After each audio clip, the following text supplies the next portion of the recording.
Fala pessoal, Shalom no coração, bem-vindos ao nosso devocional. Hoje eu vou te pedir para abrir a Bíblia no livro de Mateus, Evangelho de Mateus.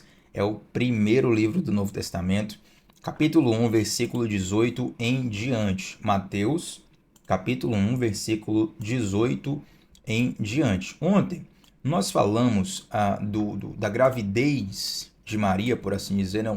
O nascimento de Jesus, pela perspectiva de Maria. Hoje nós vamos falar a perspectiva de José. Inclusive, me perdoe a gafe, não falei ontem, claro que foi no domingo, mas não pude falar no devocional da segunda, estou falando agora. Um feliz Dia das Mães atrasado para todas as mamães, mas enfim, Dia das Mães é todo dia, assim eu aprendi. Então, embora seja uma felicitação atrasada, ela ainda permanece atual. Eu oro para que Deus abençoe a sua maternidade, você que já é mamãe no sentido de já ter o filho fora do ventre, você que já está gerando no ventre, e também que o Senhor abençoe todas aquelas que querem gerar, ainda não tiveram essa oportunidade, mas que têm esse desejo no coração. Que Deus abençoe, dê estrutura, sabedoria e abra a porta na hora certa, na situação certa, em nome de Jesus. Tá bom? Então hoje nós vamos falar sobre a perspectiva de José. A gente já viu ali a perspectiva de Maria, quando um anjo vem até Maria e fala que ela seria a mãe do Salvador da humanidade. E Maria era uma jovem, muito nova, não tinha, digamos, experiência de vida. Maria não era uma mulher filha de alguém muito importante na sociedade. Ela morava numa cidade periférica, dentro da geografia, da política israelense. E mesmo assim, Deus a escolhe para uma grande obra. Isso já nos mostra que Deus ele usa os fracos para confundir os fortes. Usa os loucos para confundir os sábios. Pega aquele que é pequeno e coloca mais alto do que aquele que está mais alto. Isso aqui já ministra muito ao nosso coração. Se você quiser receber mais disso, vai lá no devocional de ontem. Mas hoje eu quero ler sobre a perspectiva de José. Porque, gente, a perspectiva de José, ela traz... José ele viveu um determinado embaraço, por assim dizer. Mas ainda assim, Deus fala com ele. E se ontem nós falamos sobre Maria ter fé para receber, hoje eu quero conversar com você a obediência para entender o que Deus está fazendo. Vamos lá? Antes de tudo, deixa um like nesse vídeo, se inscreve no canal, já estamos muito próximos dos 1.000 inscritos. Eu conto com você para a gente bater essa meta. Se você se lembra de alguém que gosta de estudar a Bíblia, que quer ouvir a palavra todos os dias, segunda a sexta, às 7h30 da manhã, nós estamos aqui. Chama essa pessoa para assistir contigo também. Vai ser uma bênção em nome de Jesus. Vamos lá, gente. Mateus capítulo 1, versículo 18 em diante. Olha só. Foi assim que nasceu Jesus Cristo. Maria, sua mãe, estava prometida para se casar com José. Em algumas versões, a gente vai estar escrito que Maria estava noiva de José.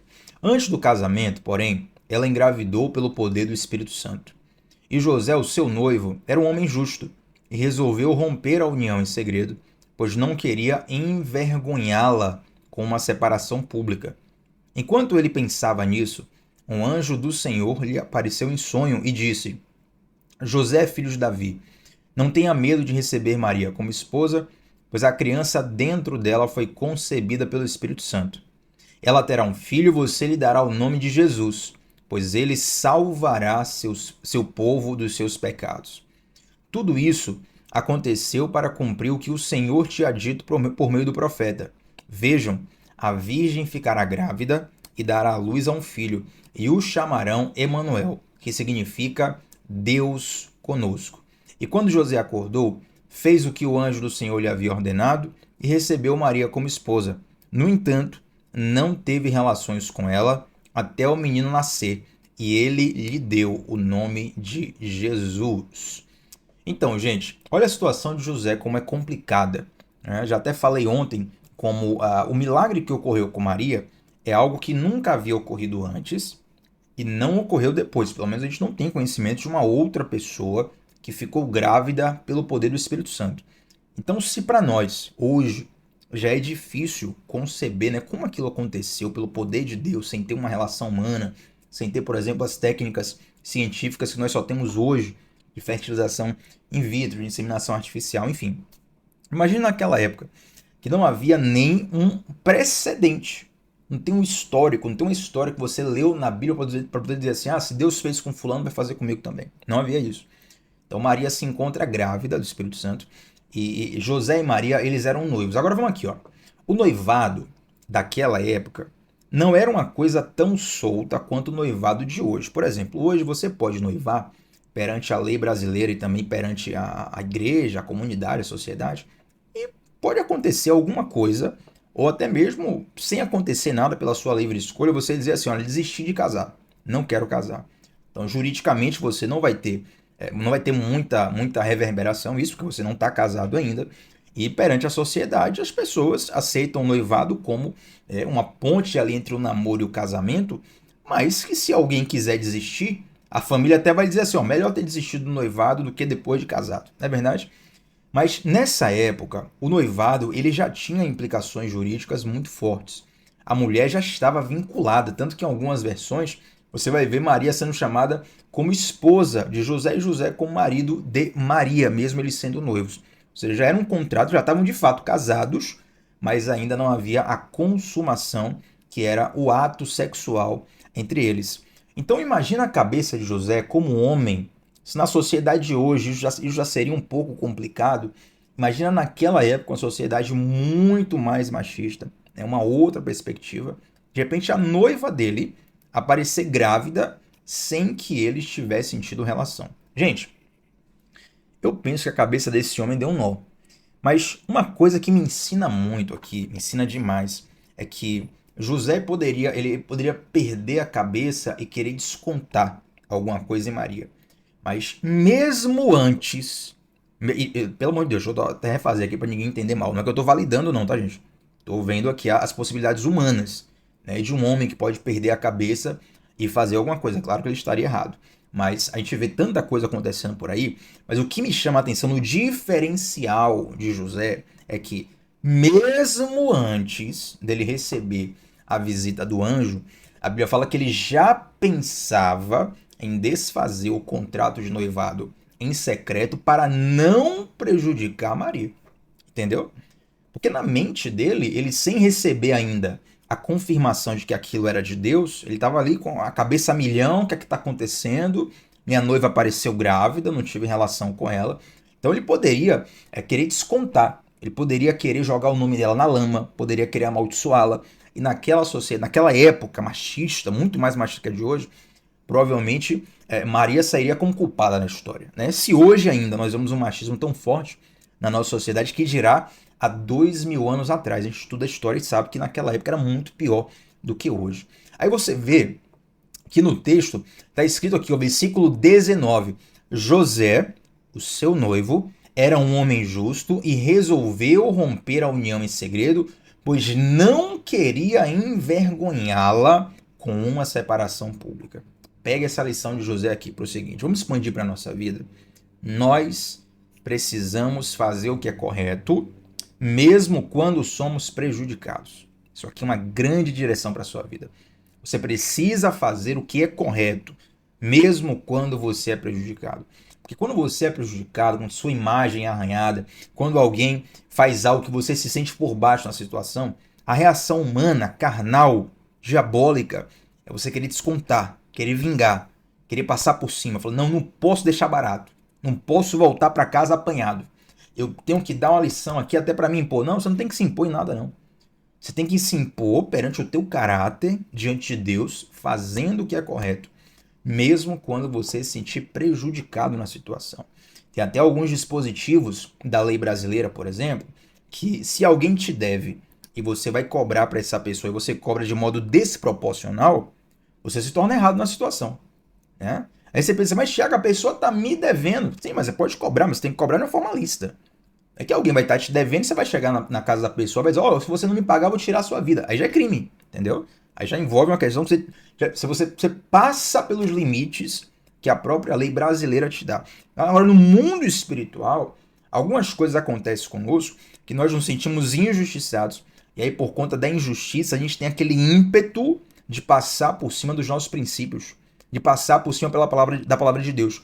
Mas é nessa hora que a gente vai demonstrar aonde o nosso caráter está firmado. Lembra aí, qual foi a situação que você se sentiu injustiçado, você se sentiu passado para trás, nessa hora você tem uma oportunidade de demonstrar o teu caráter, os teus princípios. E atenção, a tua reação, ela revela quem reside dentro de você. Entende? A tua reação, ela revela quem reside dentro de você.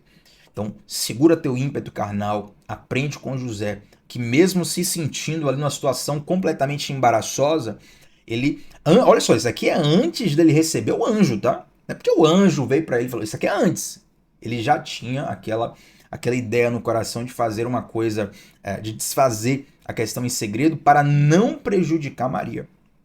Mas aí acontece algo mais interessante ainda, que o anjo que vai lá, Deus manda o anjo para poder falar com Maria, a gente leu ontem em Lucas 1, e Deus manda o anjo também para falar com José. Deus não deixa José desamparado. Deus não deixa José bagunçado, com a cabeça bagunçada, entende? Então vem um anjo para confirmar para José, José, a sua noiva, ela está grávida de fato pelo Espírito Santo, e o filho que vai nascer dela é o Salvador do mundo. E José tem aqui, gente, uma grande missão. Agora observe, a Bíblia não traz muitas histórias de José. Maria, ela se torna a pessoa mais conhecida nas histórias bíblicas do que José, né? Nos parece, não tem como cravar, mas nos parece que José ele morre mais cedo que Maria, e Jesus ele vai crescendo ali mais na companhia de Maria do que na de José. Nos parece, tá? Uma cogitação teológica. Aí os teólogos vão divergir, mas enfim, o texto bíblico se cala sobre isso. É porque a infância de Jesus ela é quase toda silenciada, né? A Bíblia dá praticamente um pulo para quando Jesus vai para 30 anos. Então, nessa faixa, você já não ouve mais falar do José. Mas ele fica responsável por proteger Maria. É ele que vai buscar espaço para Maria ter um parto seguro nas hotelarias da região, né? Infelizmente eles não conseguem, Jesus nasce numa estrebaria. É ele que foge com Maria e Jesus para o Egito quando tem a perseguição. É ele que é responsável pela segurança física, pela criação de Jesus, pela formação, inclusive, profissional de Jesus. Né? Jesus era carpinteiro porque o próprio José já trabalhava com essa profissão. Então note que esse homem ele tem uma grande influência na formação de Jesus, mesmo que ele não apareça tanto nos textos, nos livros. Isso nos ensina algo tão importante, gente, tão profundo. Por quê? Porque muitos de nós damos o nosso melhor quando estamos sendo vistos. Damos o nosso melhor quando tem gente para aplaudir. Damos o nosso melhor quando tem gente para dar like, para compartilhar, para trazer feedback e reconhecimento. Mas excelência é você fazer o seu melhor, mesmo quando ninguém está vendo. Excelência é você fazer o seu melhor, mesmo quando ninguém está vendo. Então, mesmo que José seja, é claro, uma figura muito importante, né? Ele é o pai, ele cria Jesus ali, Jesus cresce tendo José como uma referência masculina mais forte, mas não tem grandes histórias sobre ele, não é um cara que ficou muito famoso, não tem grandes impactos assim no destino da escritura, mas o pouco que se fala de José, você vê que o caráter dele e a atitude dele é sempre exemplar. Por quê? Porque excelência é quando você faz o melhor, mesmo que você não seja visto. Talvez você está esperando uma câmera na sua frente para fazer o seu melhor. Um microfone para fazer o seu melhor. Um reconhecimento, uma plateia para fazer o seu melhor. Só que Deus está avaliando o teu coração. Entende? Lembra lá da escolha de Davi? Deus fala assim para Samuel, Samuel, não atente para a aparência nem para a altura, porque o homem olha para isso, mas eu vejo o coração. Meu irmão, minha irmã, quero encerrar com isso aqui. Mesmo que ninguém esteja te vendo, Deus está de olhos em você o tempo todo. Mesmo que ninguém esteja te vendo, Deus está levando em conta a tua atitude o tempo inteiro. Agora você imagina se José não tivesse essa atitude, se ele metesse o louco. Rapaz, eu parti a mil, vou abandonar essa mulher me traiu com alguém aí, tá inventando história. Ele é quem desperdiçaria uma grande oportunidade da história humana de participar da vida física do Salvador. Entende? Então, a nossa excelência, a nossa obediência, ela é uma porta de acesso para nós participarmos do que Deus está fazendo. A excelência e a obediência, elas são portas de acesso para nós participarmos do que Deus está fazendo. Olhe para José, aprenda com a excelência de José, aprenda com a obediência de José, aprenda com o caráter de José e tenha certeza que aquele que está te vendo em todo o tempo, ele vai te honrar. Talvez os homens não te honrem, Talvez as coisas desse mundo não derramem honra sobre você, mas Deus, ele sempre irá honrar aquele que precisa e merece ser honrado. Receba isso no seu coração e eu quero orar com você agora mesmo para que essa palavra faça morada, faça raiz e frutifique na sua vida. Amém? Senhor Deus, te agradeço, Pai, por essa palavra. Eu te peço, Senhor, que nós possamos te amar, te honrar e ter boas atitudes, boas ações, boas reações, mesmo quando ninguém está nos vendo, Pai. Nos ajuda porque nós somos fracos, não somos melhores que ninguém, não estamos no topo de lugar nenhum, não somos fortes o suficiente para sozinho aguentarmos nada, mas nós depositamos a nossa confiança e acreditamos que a nossa força vem de Ti. Nos sustenta, Pai, mesmo nas piores horas, onde as confusões mentais, onde os pensamentos nos tomarem de assalto, onde o nosso coração estiver inclinado a desistir de algo, nos sustenta, Senhor, nos ajuda, para que nós possamos honrar o Teu nome em todas as situações. É isso que eu te peço e te agradeço, Senhor Deus, em nome de Jesus. Amém. Glória a Deus, gente. Que o Senhor vos abençoe poderosamente. Deixa um like nesse vídeo, o seu like ajuda demais. Se inscreve no canal para a gente chegar aos 1000 inscritos.